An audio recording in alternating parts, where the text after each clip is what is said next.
황국성이가 쓴 농부의 자유천지라는 곳에 이런 가사가 실려 있습니다. 그 가사에는 이런 내용입니다. 벼슬도 싫다마는 명예도 싫어. 정든 땅 언덕 위에 초가집 짓고 낮이면 밭에 나가 기심을 메고 밤이면 사랑방에 새끼 꼬면서 새들이 우는 속을 알아보련다. 서울 가면 무엇하나 벼슬하면 무엇하나 오막살이 방앗간에 서기동 밝히고 산나물 저녁찬에 마주 앉아서 춘향전을 같이 보다 잠이 들면 그만이지. 서울 가면 무엇하나 벼슬하면 무엇하나 이름 내어 무엇하나 출세하여 무엇하나 하루 종일 일을 하며 부모님 모시고 식은땀 벽에 머리 등잔불 날에 심청전에 슬피 울다 잠이 들면 그만이지. 이름 내어 무엇하나 출세하여 무엇하나 이런 노래가 있습니다.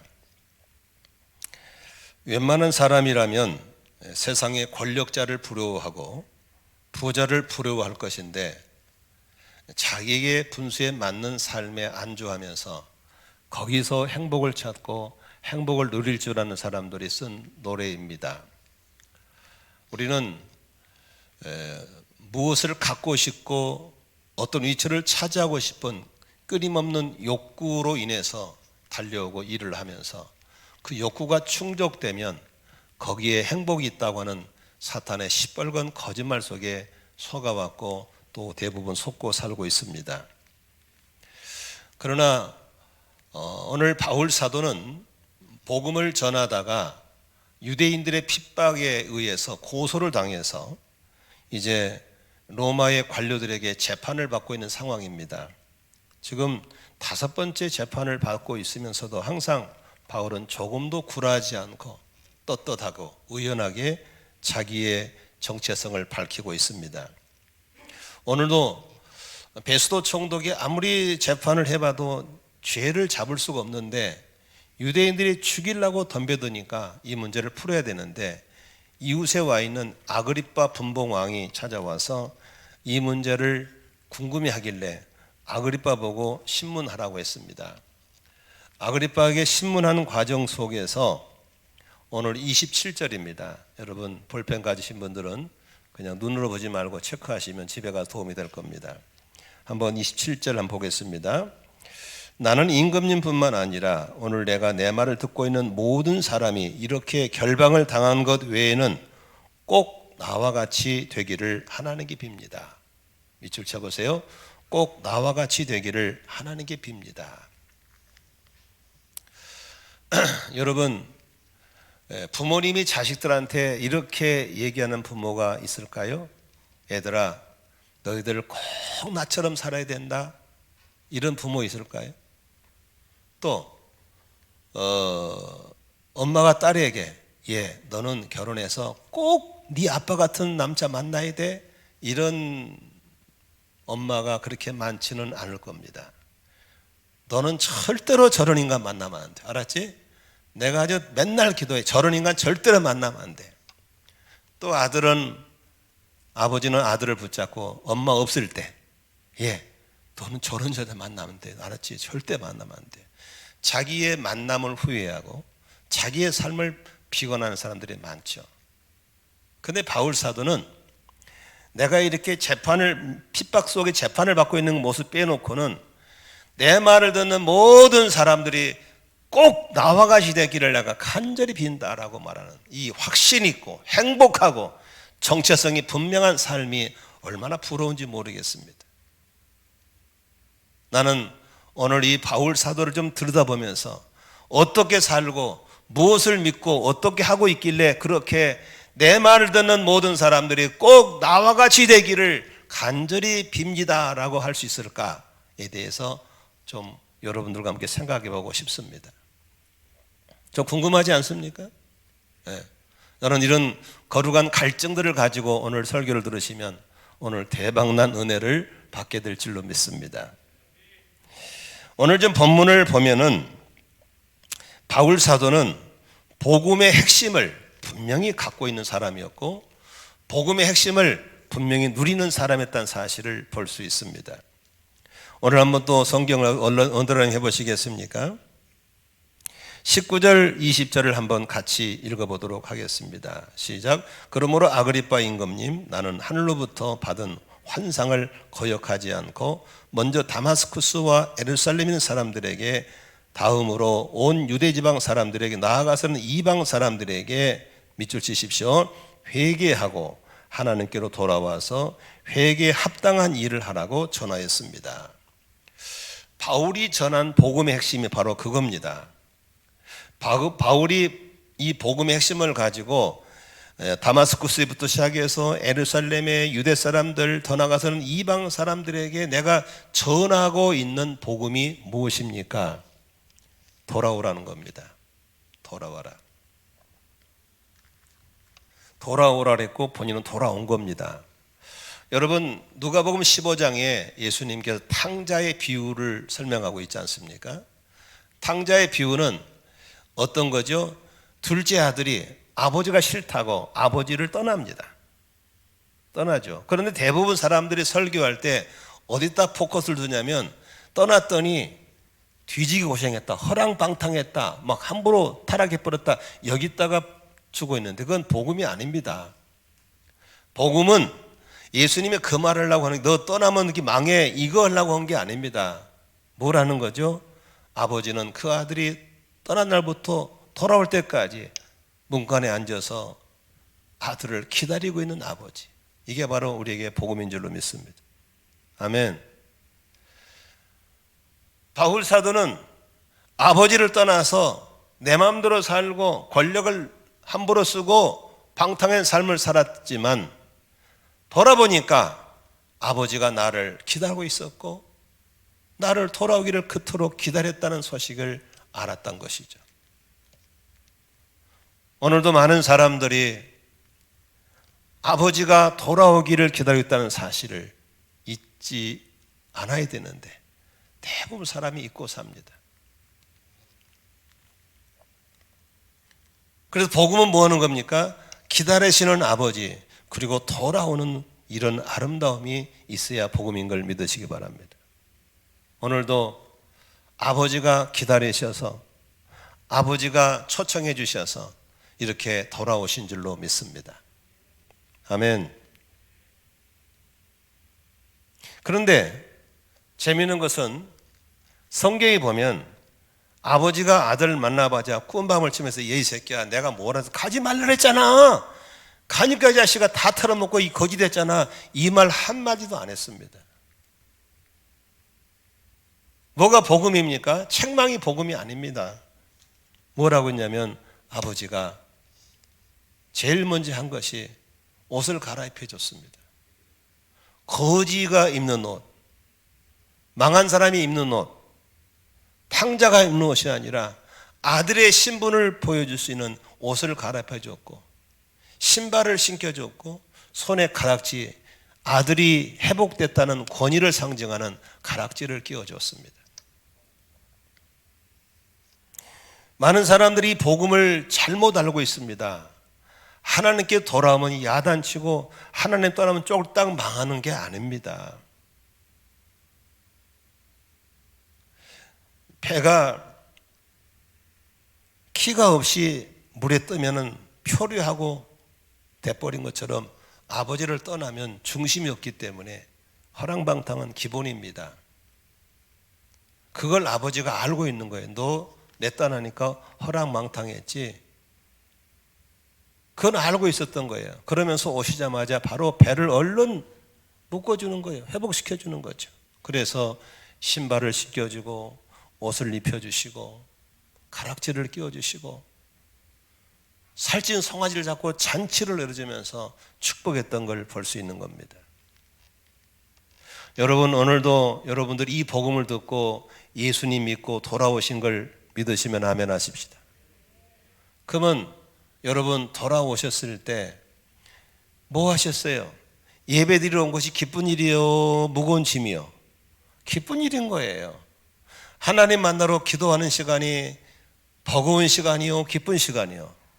기쁜 시간이 돼야 되는데 왜 이렇게 기도하기를 죽어도 싫어하고 왜 이렇게 예배 나오는 걸 싫어하고 다 속고 사는 거잖아요. 복음의 핵심을 흐리게 만들고 복음의 진수를 잃어버리게 만든 속고 사는 거잖아요. 근데 바울사는 나와 같이 되기를 원합니다 라는 건 뭐예요? 나는 돌아왔고 신분이 회복됐고 아버지와 관계가, 기도가, 예배가 행복합니다. 좋습니다. 그러니 당신들도 그렇게 되기를 바랍니다 이 소리거든요. 아멘. 여러분들 신앙의 자녀들에게 전수시킨다, 다 서운하시죠. 어느 부모가 자식들 지옥 가기를 원하겠어요? 근데 신앙 전수가 안 되는 이유가 왜 그러겠어요? 여러분 자녀들이 누구를 보고 신앙을 첫째 보겠어요? 제일 먼저 본 게 엄마 아빠잖아요. 먼저 다녔으니까. 근데 엄마 아빠를 봤을 때 예배에 감격이 없고 기도의 생활에 즐거움이 없고 구원의 감격 기쁨이 없으니까 자녀들이 점검 끝나는 거예요. 아, 엄마를 보니까, 아빠를 보니까 그 길로 가면 재미없겠네요. 이미 견적 끝난 겁니다. 그런데 엄마가 교회를 가더니 구원의 감격이 있고 예배의 즐거움이 있고 기도의 힘이 있고, 그러니까 아이들이 견지를 보다가 견적을 내는 거예요. 엄마가 달라졌네. 저 길로 가면 괜찮겠네. 아이들은 말을 듣고 오는 게 아닙니다. 보고 오는 겁니다. 우리 선배들이 후배들 앞에 보여줘야 되는 겁니다. 그럴 때 후배들은 선배를 따라서 오게 될 줄로 믿습니다. 아멘. 오늘 바울 사도가 나와 같이 됐기를 원한다는 뭐예요? 나는 돌아왔고 신분이 회복됐고 아버지와의 시간이 행복하고 기도하는 게 즐겁고 너희들 벼슬 그 별거 아니야. 나처럼 됐으면 좋겠어. 아멘이시죠? 바로 이런 복음의 핵심을 붙잡았고 복음의 핵심을 누리고 있었던 것이 바울 사도인 걸 믿으시기를 바랍니다. 아멘이시죠? 두 번째 바울 사도 갖고 있는 복음의 핵심이 무엇일까요? 22절, 23절을 한번 같이 읽도록 하겠습니다. 시작. 그러나 내가 이날까지 하나님의 도우심을 받아서 낮은 사람에게나 높은 사람에게나 이렇게 서서 증언하고 있는데 애언자들과 모세가 장차 그렇게 되리라고 한 것밖에는 말한 것이 없습니다.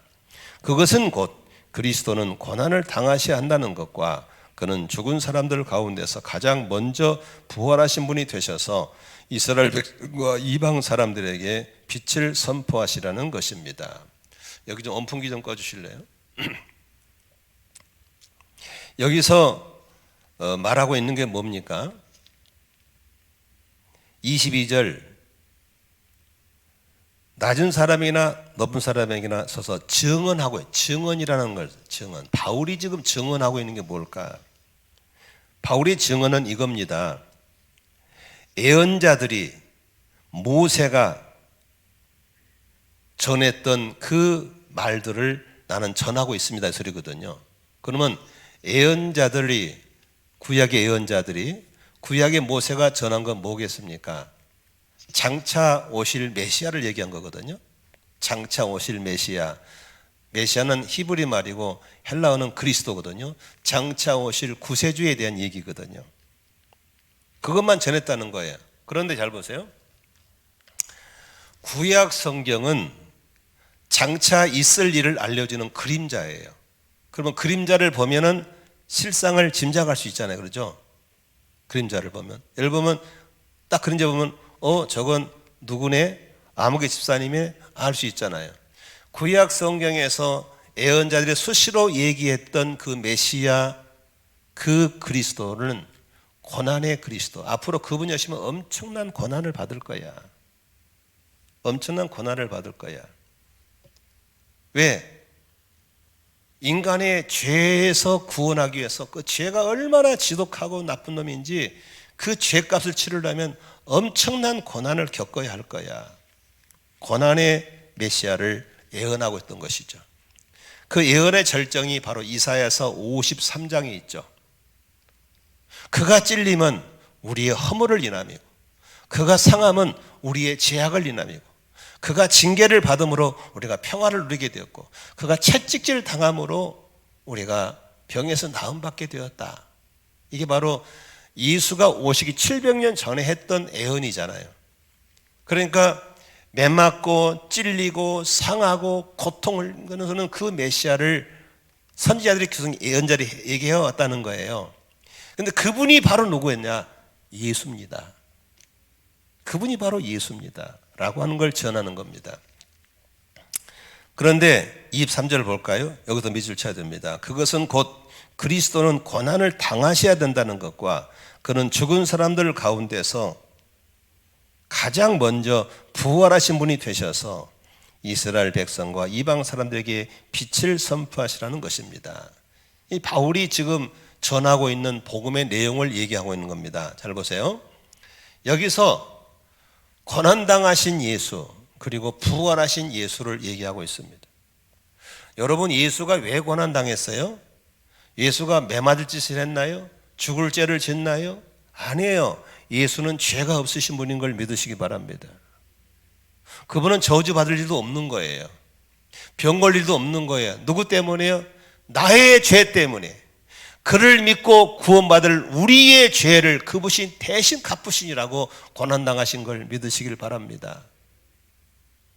그분이 재판받을 일이 없어요. 그러나 우리에게 평화를 주시려고 대신 재판을 받으신 줄로 믿습니다. 그분은 병 걸린 적 없어요. 우리 병을 낫게 하시려고 채찍질 당하셨다고 예언자는 얘기하고 있는 것입니다. 그러므로 예수 믿고 죄 사함 받는 분들은 나의 공로가 아닙니다. 예수의 공로 때문에 죄 사함 받은 걸 믿으시기 바랍니다. 죄를 가볍게 여기지 마세요. 죄의 싹은 사망입니다. 죄의 싹은 고난인 겁니다. 그러므로 마귀는 어떻게든지 우리에게 죄를 짓게 하려고 유혹하고 별짓 다 하는 겁니다.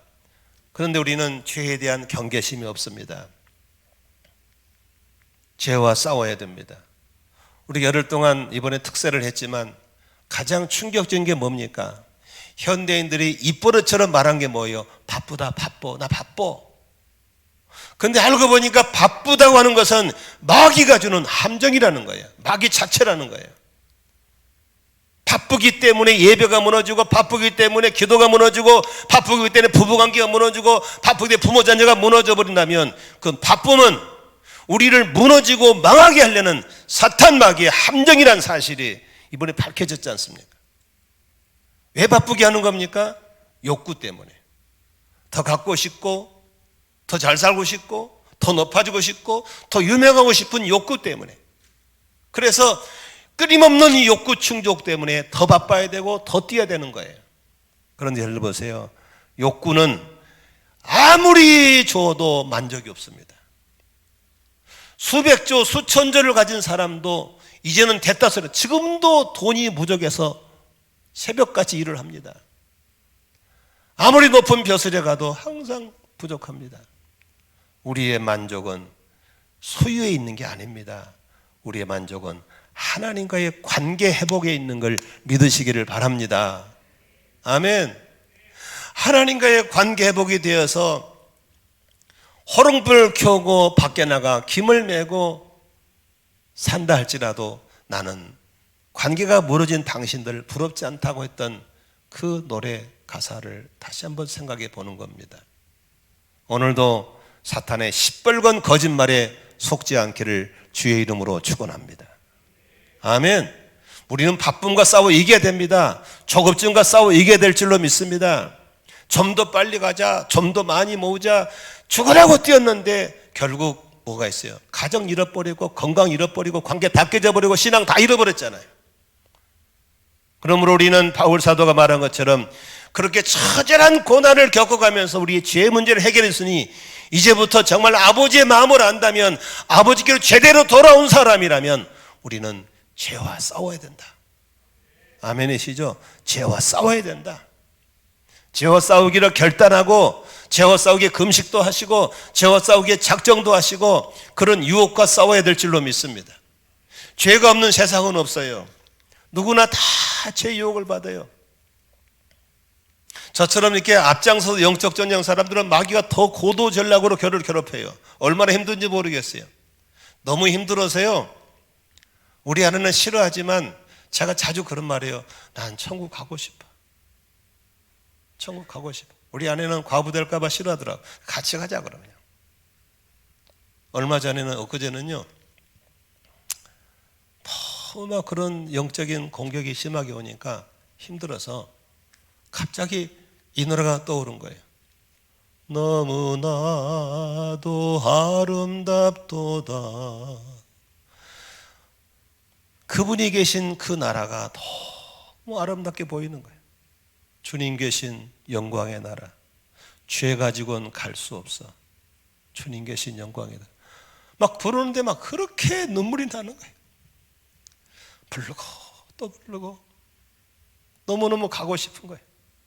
너무너무 죄의 유혹이 나를 잔인스럽게 괴롭히니까 별별 백만 천만 가지로 나를 유혹하니까 넘어지면 죄를 짓는 자다 마귀에게 속한다고 했는데 죄를 지으면 마귀에 잡히는데 죄는 유혹해오고 이길 힘이 없고 너무 힘든 거예요. 이 처절한 싸움에 이겨야 될 줄로 믿습니다. 유혹은 넘어가면 취해지는 겁니다. 이기면 아름다운 겁니다. 오늘도 사랑하는 성도 여러분, 예수님의 고난의 십자가를 생각해서라도 우리를 기다리시는 아버지를 생각해서라도 우리를 맞아주신 그 아버지를 생각해서라도 죄와 싸우시기를 주의 이름으로 축원합니다. 타협하지 않기를 주의 이름으로 축원합니다. 지난주도 어떤 형제들은 금식하더라고요. 얼마나 배고프겠어요. 금식해서라도 죄와 싸워 이기기를 원하고 작정기도해서라도 죄와 싸워 이기기를 원하고 죄와 타협하지 않겠다고 결단하는 그런 용사들이 되시기를 주의 이름으로 축원합니다. 두 번째 보십시다. 복음의 핵심은 뭡니까? 여기 보니까 고난 당하신다는 거 23절입니다. 밑줄 치십시오. 그는 죽은 사람들 가운데서 가장 먼저 부활하신 분이 되셔서 예수님께서 죽은 사람들 가운데서 가장 먼저 부활한, 이 가장 먼저란 말이 무슨 말인지 아시겠죠? 내가 부활의 첫 열매니까 남이 꼭 따라온 사람들은 앞으로 부활한다 그 소리입니다. 믿으시면 아멘 하십시다. 나만 짱 부활한 게 아니고 나는 부활이요 생명이니 나를 믿는 죽어도 살겠고 살아서 믿는 사람은 영원히 죽지 않는 부활이란 것을 주신 줄로 믿습니다. 여러분 한번 생각해 봅시다. 바쁘다 하지만 한번 생각해 보세요. 우리의 삶이 이 땅의 육신의 삶이 끝이라면 얼마나 허망해요. 저도 이제 한 살 더 먹고 나니까 너무 세월이 빠른 거예요. 우리 청년들은 안 그런 것 같죠? 언론은 안 가는 것 같죠? 아이고 너도 내 나이 돼봐. 엊그제 나도 너 같았어. 그런데요 어느새 나 머리 염색했어요. 좀 젊게 보이려고 몸부림을 치는 겁니다. 세월이 정말 빨라. 이렇게 끝나버린다면. 그러다 보니까 요새는 선배나 형들이 막 가기 시작하잖아요.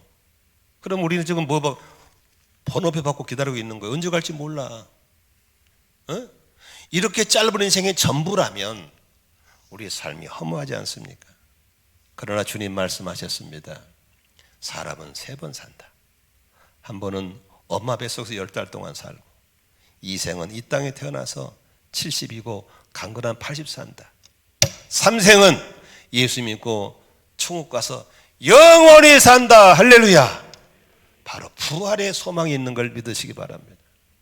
부활의 소망이 있으니까 이 처절하게 싸우는 것이고, 부활의 소망이 있으니까 선한 일도 하는 것이고, 부활의 소망이 있으니까 영혼구원도 하는 것이고, 부활의 소망이 있으니까 헌금도 하는 거 아니겠어요?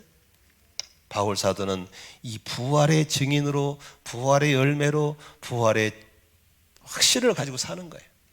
그러니 이 바울 사도가 얼마나 확신 있게 행복해요.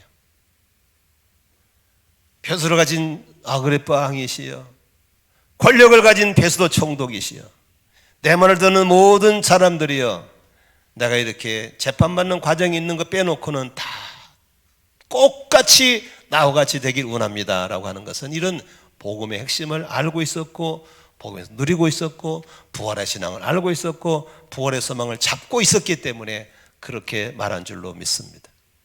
그러니 여러분들이 이런 믿음의 삶을 살면서 내 아들에게, 아들 목사야 나와 같이 됐으면 좋겠다, 이렇게 말하지 않겠습니까?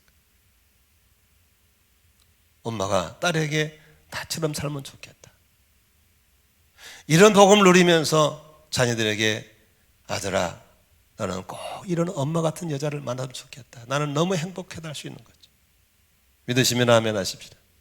오늘 바울이 누리는 이런 복음의 진수, 복음의 핵심, 복음의 엔조이, 이것이 여러분의 것 되시기를 주의 이름으로 축원합니다. 그러기 위해서는 어떻게 해야 돼요? 분지병과 싸워야 됩니다. 오늘도 바빠 분주함. 근데 막상 까보면 바쁠 것도 없어요. 그냥 촉각을 다투고 달리지 않습니까? 그러는 사이에 아버지의 관계가 무너져 버리고, 기도가 무너져 버리고, 예배가 무너져 버리고. 혹시 그분이 이 영상을 보고 있을지는 모르겠습니다만, 안 보리라고 확신합니다만은, 코로나 터진 이후에 한 번도 교회를 안 나오신 분이 계십니다. 철저하게 언론을 신뢰하신 분입니다. 그래서 제가 담당 목자님과 의논한 결과 제가 그분의 사업장을 방문했습니다. 엄청나게 언론을 신뢰하신 분이기 때문에 저하고 거리 간격을 경계할 것 같아서 차에 내리지도 않았습니다. 문만 내리고 얘기했습니다. 마스크 철저하게 썼습니다. 너무 안타까웠습니다.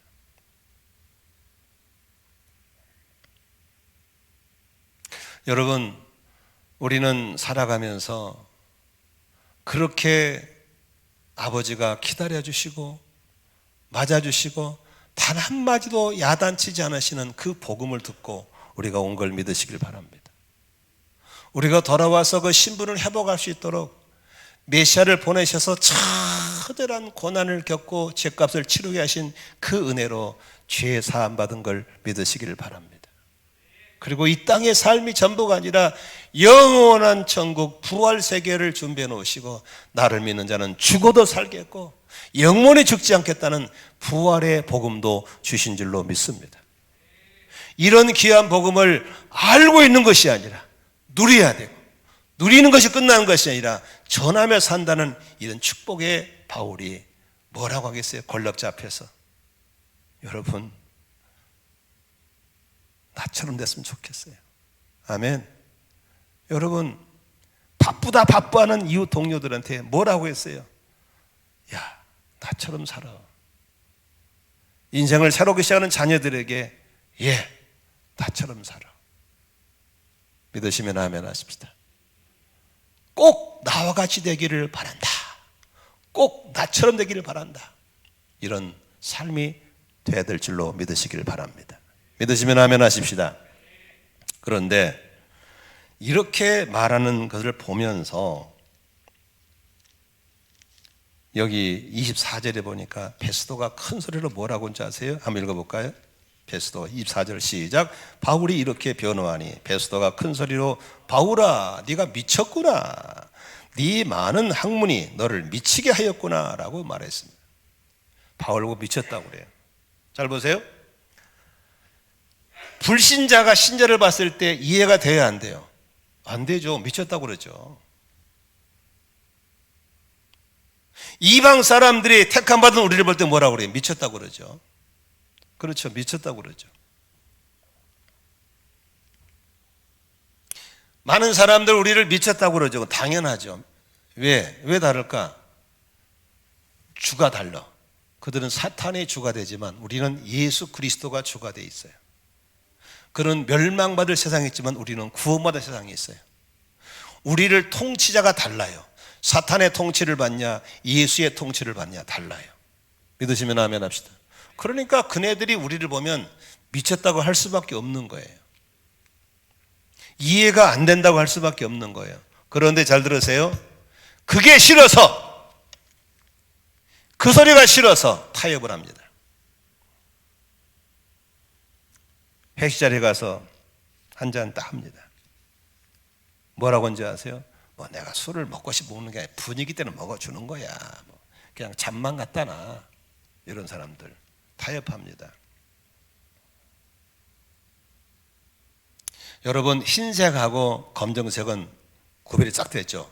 흰색은 흰 거고 검은 건 검은 거예요. 근데 흰 것, 검은 걸 섞어놓으면 뭐가 돼요? 회색이 돼요.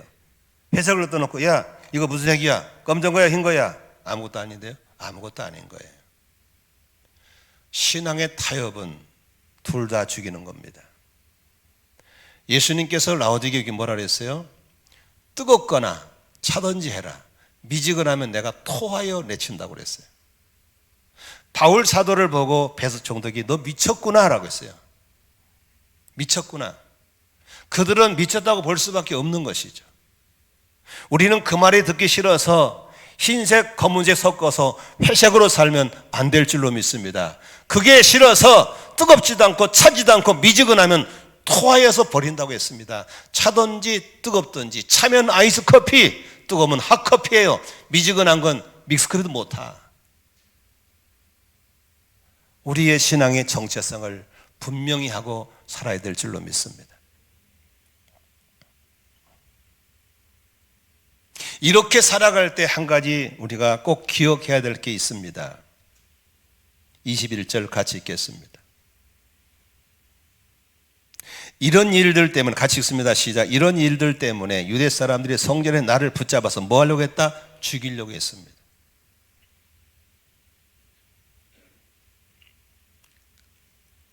바울이 전하는 것은 뭘 전하는 겁니까? 23절 끝번에 보십시오. 이방 사람들에게 뭘 전파하는 게 빛을 선포하는 것이죠. 빛을. 여러분 보세요. 빛을 전하면 빛이 강할수록 뭐가 저항을 해요? 어둠이 저항하게 돼 있어요. 어둠이. 여러분 보세요. 밤에 그냥 별로 안 밝은 불을 켜놓으면 어둠이 그냥 잡아먹어버려요. 근데 강력한 헤드라이트는 쫙 비치면요 어둠들이 쫙 갈라서면서 저항하게 돼 있어요.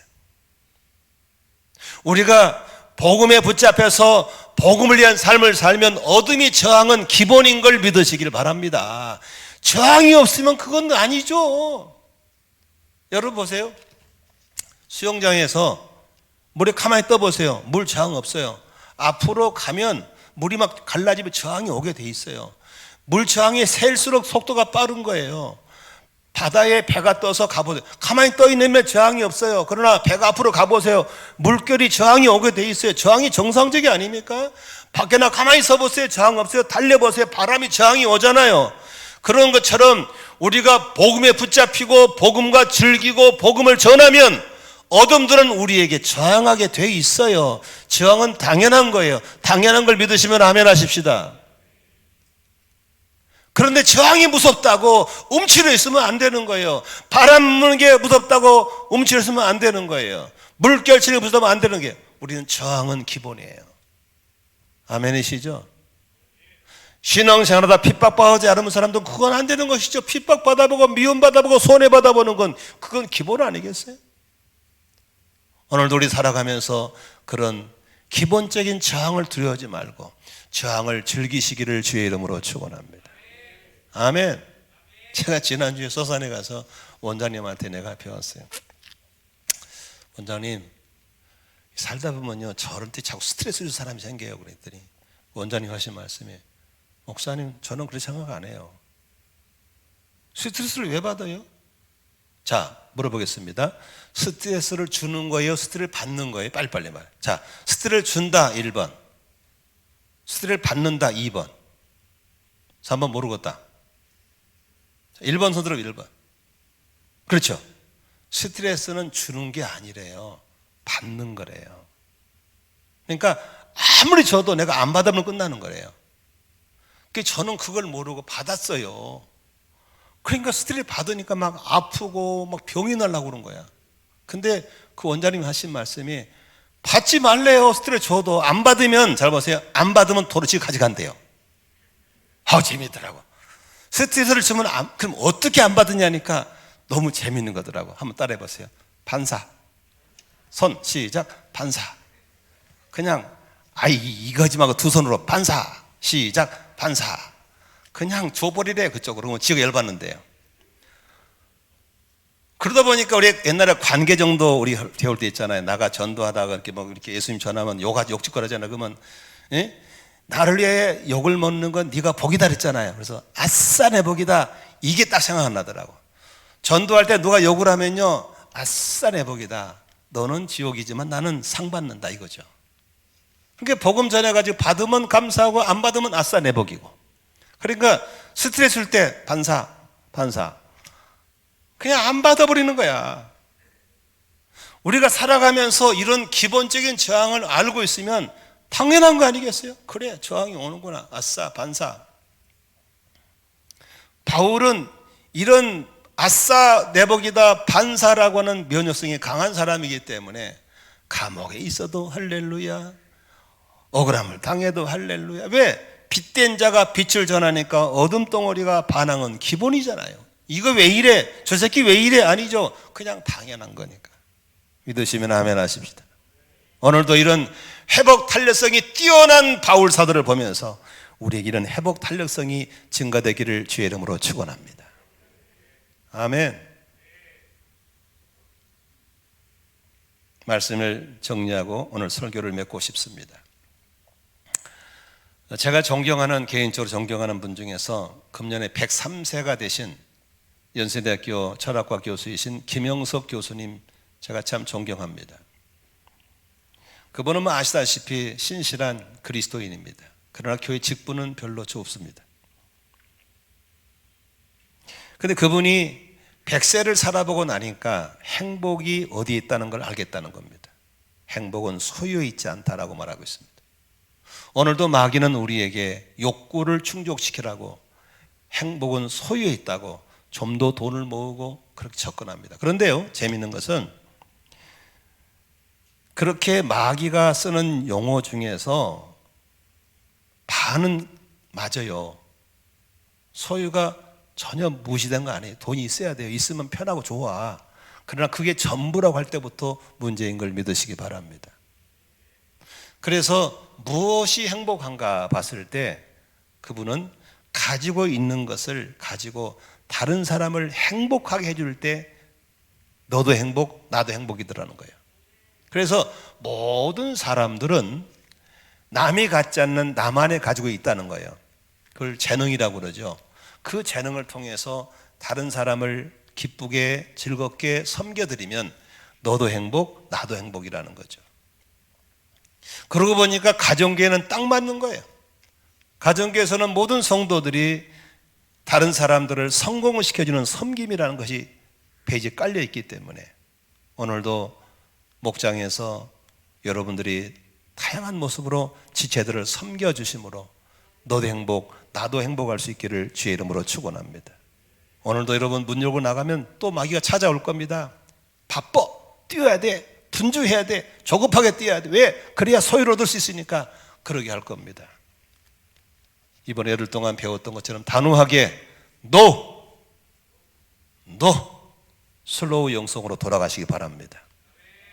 하나님 아버지와 관계를 소중히 여기시고 기도하는 시간을 딱 잘라서 에레모스 한적한 곳을 놓치지 않기를 주의 이름으로 축원합니다. 누가 뭐래도 가장 중요한 것부터 먼저 할 수 있는 부부관계, 부모와 자녀관계, 예배의 회복이 우선 놓치지 않는 가운데 그런 분주병, 조급증을 잘라낼 수 있기를 주의 이름으로 축원합니다. 아멘.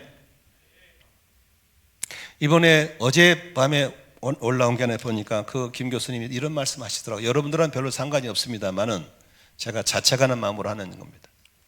한국 교회에 대한 문제점을 그분이 지적하시더라고요. 과거에는 사람들이 교회로 몰려왔다는 겁니다. 왜냐하면 교회가 수준이 높았어요. 교회에 가야 수준 있는 사람을 만날 수 있었어요. 왜? 일반인들의 수준이 좀 낮았거든요. 그러니까 지금은 시대가 바뀌었어요. 일반인들이 공부를 다 많이 했어요. 국민의 7, 80% 다 대학 나왔어요. 수준이 높아. 교회에 와보니까 그들의 수준을 끌어갈 만한 수준이 교회에 없는 거예요. 그러니까 교회로 안 오는 거예요. 교회에서 얻을 게 없고 배울 게 없기 때문에. 그러니까 교회를 지키기 위해서 교회주의가 돼버린 거예요. 그냥 자기 교회만 지키고 교인들이 어디 못 나가게 만들고, 그건 안 된다는 거죠. 이제는 교회가 성도들이 자라게, 성도들이 클 수 있게 해주라는 거죠. 저는 그 말 듣는 순간에 여러분들 앞에 큰 책임감을 갖게 됐어요. 내가 더 실력 있는 목사가 돼야 되겠다. 더 공부해야 되겠다. 그래서 이 말을 우리 부격자들한테 공유하고 이제부터는 공부해라. 실력이 월등해라. 교회를 지키는 사람이 아니라 성도를 키워주는 사람이 돼야 된다. 믿으시면 아멘 하십니다. 그러면서 과거에는 교회 장로 권사 그러면 다 부러워했다는 거예요. 왜? 수준 있는 사람들이니까. 요새는 밖에 나가서 교회 장로입니다, 권사라는 말을 못한다는 거예요. 쪽팔려. 왜? 수준이 낮아. 우리 교회 장로 그렇다는 게 아닙니다. 오해하지 마시고요. 그렇다면 목사도 정신을 차려야 되지만 교회 장로님 권사님들도 이제는 정신을 차려서 내 교회 사수하는 정도가 아니라 실력을 길러서 밖에 나가 사람들 앞에 성숙함, 성실함, 탁월함에 대해서 인정받는 시대로 가야 될 줄로 믿으시길 바랍니다. 나는 그 어르신의 말씀 앞에 너무너무 은혜가 되더라고요. 그래서 사람들이 나와 같이 되기를 바랍니다. 우리 교회처럼 되기를 바랍니다. 좀 이렇게 살아갔으면 좋겠습니다. 아멘. 지난주에도 어떤 분이 저한테 카톡을 했어요. 안산에 꽤나 큰 모모 교회 성도들이, 리더들 중 몇 분이 우리 교회로 오고 싶다는 겁니다. 내가 뭐라고 대답했겠어요? 단호하죠. No. 그분이 그럴 줄 알고 노했다는 겁니다. 그래서 내가 우리 교회 오는 비결이 있다. 1년이나 2년을 교회 안 다니면 올 수 있다. 그런데 그분들이 그러면 오늘부터 1년간 안 다니겠다고 그런다고요. 별 사람 다 있어요. 우리 한국교회가 왜 이 모양 이 꼴이 됐을까? 나처럼 되라고 말할 자신이 없는 거예요. 우리가 복음의 핵심 속에 들어오기를 주의 이름으로 축원합니다. 허랑방탕의 복음이 아닙니다. 아시겠죠? 아버지가 기다리고 있는 게 복음이에요.